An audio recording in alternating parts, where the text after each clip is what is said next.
Bonjour à vous, citoyennes et citoyens de la MRC de Beauharnois-Salaberry.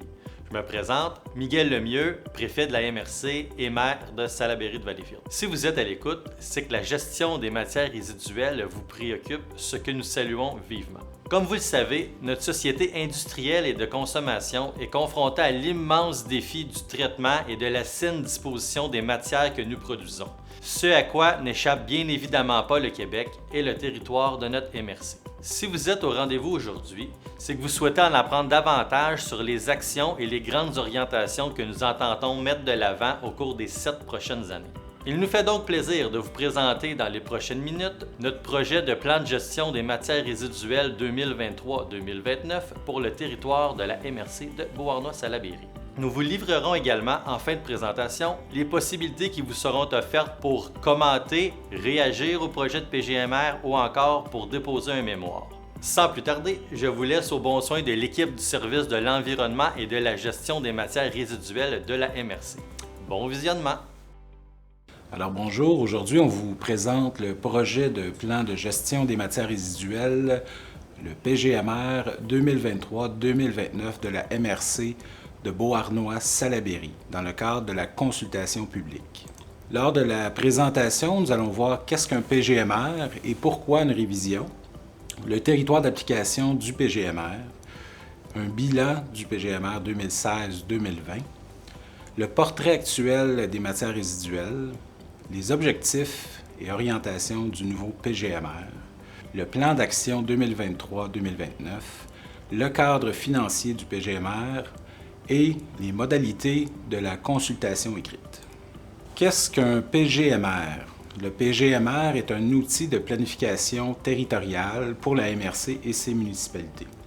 3 secteurs doivent être visés par le plan de gestion des matières résiduelles, soit le secteur résidentiel, le secteur des industries, commerces et institutions, aussi appelé les ICI, le secteur de la construction, de la rénovation et de la démolition, également appelé les CRD.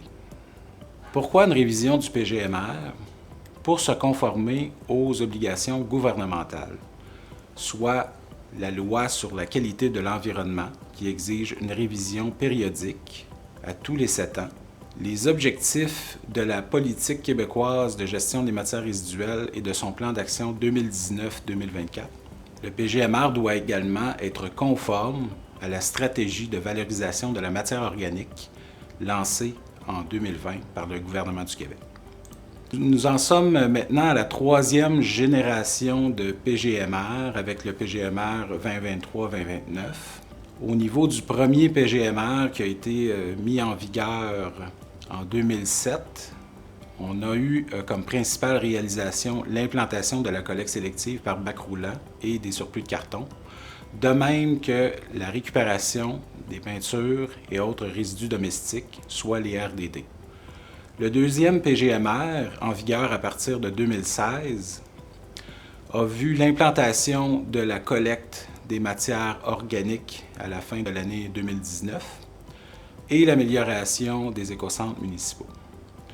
Au niveau du troisième PGMR 2023-2029, on prévoit comme principale réalisation l'application réglementaire de la réglementation municipale sur la gestion des matières résiduelles, de même que le soutien au réemploi et la réduction du gaspillage alimentaire.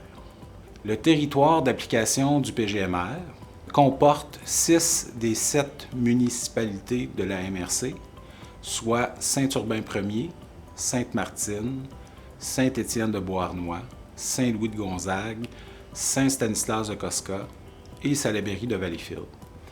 À noter que la ville de Beauharnois est plutôt incluse au plan métropolitain de gestion des matières résiduelles, soit le PMGMR de la communauté métropolitaine de Montréal. Cependant, les actions prévues au PGMR de la MRC sont appliquées au territoire de la ville de Beauharnois. Au niveau du bilan du dernier PGMR, soit le PGMR 2016-2020 de deuxième génération, nous avions 68 actions de prévues, 55 de ces actions ont été réalisées ou en voie de réalisation, soit 81 et 13 actions n'ont pas été réalisées comme prévu, soit un pourcentage de 19 Les principales réalisations du PGMR 2016-2020 sont l'implantation de la collecte des matières organiques, l'accompagnement personnalisé dans les ICI, les industries, commerces et institutions, la réduction de la fréquence de collecte des déchets et du volume maximal permis par collecte au niveau résidentiel, soit une diminution à 26 collectes par année pour limiter l'enfouissement des matières, des déchets, la mise à jour des règlements municipaux sur la gestion des matières résiduelles, l'amélioration des écocentres municipaux, également la récupération et le traitement conforme des appareils visés par le règlement sur la responsabilité élargie des producteurs, la sensibilisation citoyenne, on n'a qu'à penser à l'escouade verte active durant la période estivale, la sensibilisation jeunesse en milieu scolaire et dans les camps de jour, et le développement du projet d'un complexe de traitement des matières organiques. Je vais maintenant vous présenter un portrait actuel des matières résiduelles sur le territoire de la MRC. Actuellement, les matières générées par le secteur résidentiel représentent 13 % de l'ensemble des matières résiduelles qui sont générées sur le territoire. Le secteur des ICI en génère quant à lui 28 %. C'est le secteur CRD, construction, rénovation, démolition, qui en génère le plus, soit 59 %.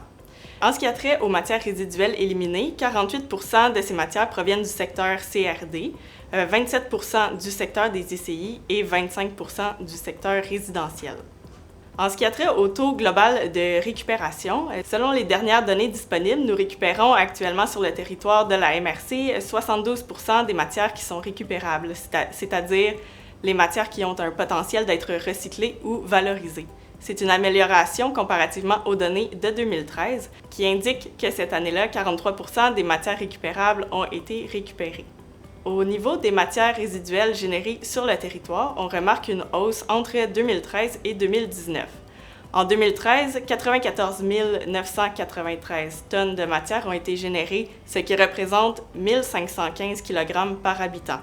En 2009, ce sont plutôt 160 677 tonnes de matières résiduelles qui ont été générées sur le territoire, soit 2432 kg par habitant. Pour le secteur résidentiel, ce qui est mis dans les bacs roulants par les citoyens, seulement 49 % des matières sont valorisées. Pour le secteur des ICI, le pourcentage des matières valorisées est supérieur avec un taux de valorisation de 70 %. Le secteur CRD présente quant à lui un taux de valorisation de 78 %. À partir de ces graphiques, on peut voir que l'enfouissement des déchets est à la baisse pour 2 des 3 secteurs visés. Pour le secteur résidentiel, la quantité annuelle de déchets enfouis est passée de 381 kg par habitant en 2013 à 230 kg par habitant en 2020. Pour la même période, l'enfouissement des déchets associés au secteur des ICI est passé de 329 kg par habitant à 273 kg par habitant. En ce qui concerne le seul secteur pour lequel on observe une hausse, le secteur CRD, l'enfouissement est passé de 88 kg par habitant à 124 kg par habitant.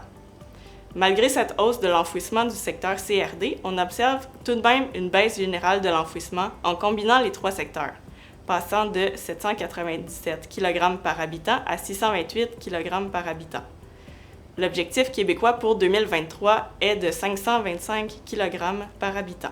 La quantité de matières recyclables collectées annuellement par la collecte en porte-à-porte a quant à elle augmenté entre 2013 et 2021, passant de 95 kg par habitant à 109 kg par habitant.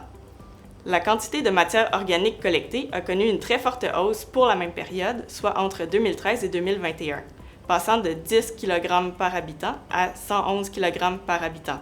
C'est grâce à l'implantation de la collecte des matières organiques et à l'arrivée du bac brun sur le territoire de la MRC.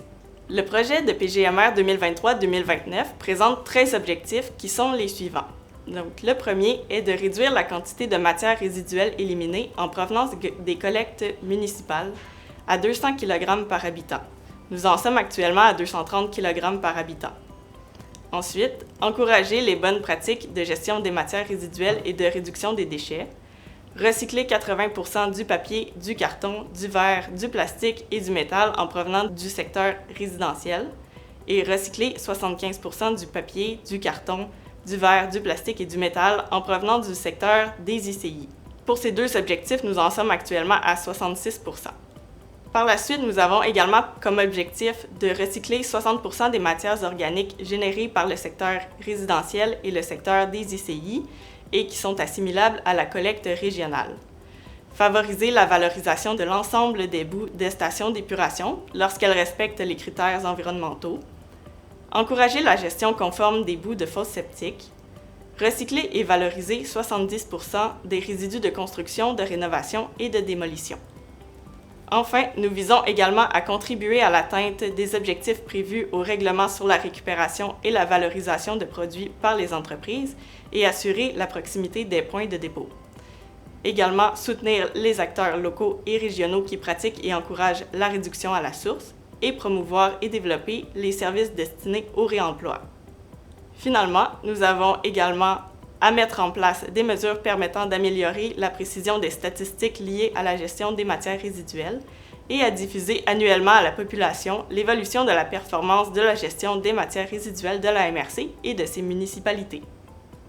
Dans le cadre du plan de gestion des matières résiduelles, il y a 8 orientations, soit la réduction de l'enfouissement des matières résiduelles, et ce toujours dans une optique de réduction à la source.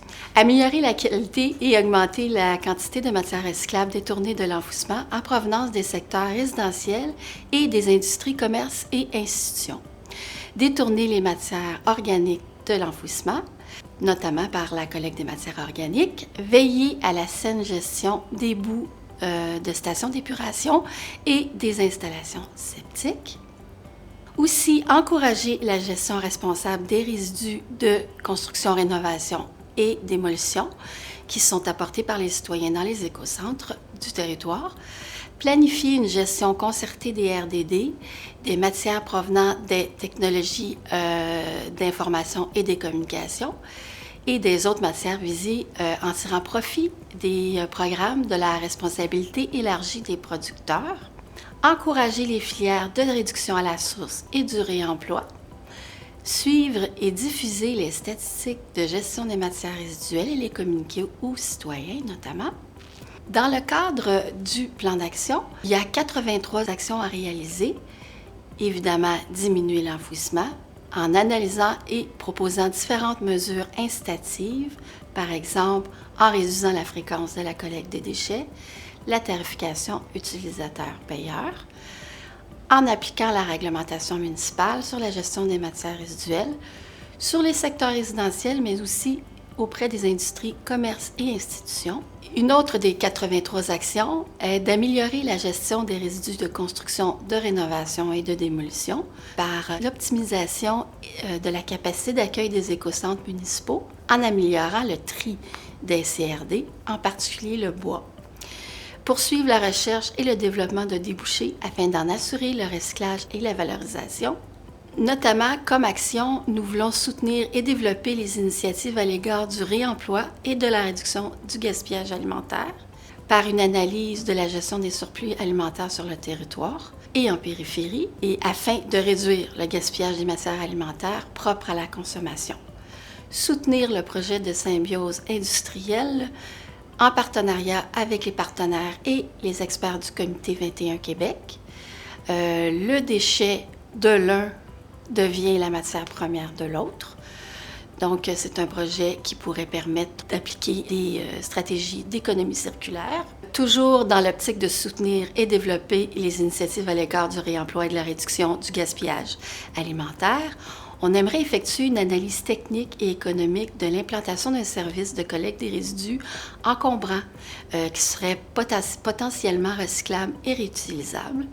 Effectuer une analyse régionale du marché du réemploi auprès d'organismes et d'entreprises spécialisées dans le domaine. Favoriser la réutilisation de certains objets ou de matières déposées par les usagers dans les écocentres en développant des liens avec les organismes locaux. Finalement, pour améliorer la performance de la collecte des matières organiques, nous chercherons à réaliser les 3 actions que sont l'activation de la lecture des transpondeurs de nos bacs bruns pour mesurer le taux de participation aux collectes et mieux orienter notre travail de sensibilisation, la poursuite des démarches de sensibilisation et d'accompagnement auprès de la population et du secteur des industries, des commerces et des institutions, et le traitement local des matières collectées au bac brun via notre projet de complexe de traitement des matières organiques par compostage. Au plan financier, la mise en œuvre du nouveau PGMR nécessite un budget estimé à plus de 42 millions de dollars sur une période de 7 ans, une somme qui inclut les dépenses pour les services courants, par exemple en ce qui a trait aux collectes et aux écocentres, et pour mener les actions visant à la réduction des matières résiduelles, et environ 25% des revenus prévus au PGMR proviennent de subventions gouvernementales sujettes à augmenter selon notre performance régionale. Il est bon de retenir que moins nous générerons de déchets, moins il en coûtera pour les traiter, et que plus la quantité de déchets diminuera, plus les subventions gouvernementales seront élevées. Que ce soit à titre de personne, groupe ou organisme, il est possible de participer à cette consultation par la formulation de commentaires ou le dépôt d'un mémoire pendant les 32 jours suivant la mise en ligne de cette vidéo, soit au plus tard le 29 avril 2022.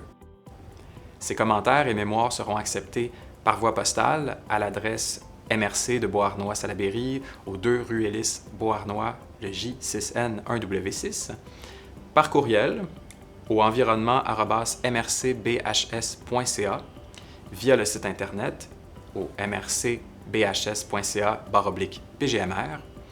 Et pour plus d'informations, il est aussi possible de communiquer avec nous au 450-225-5055. Finalement, pour davantage d'informations détaillées, vous pouvez consulter le document intégral du PGMR 2023-2029 sur le site Internet mentionné. Nous vous remercions pour votre écoute et participation.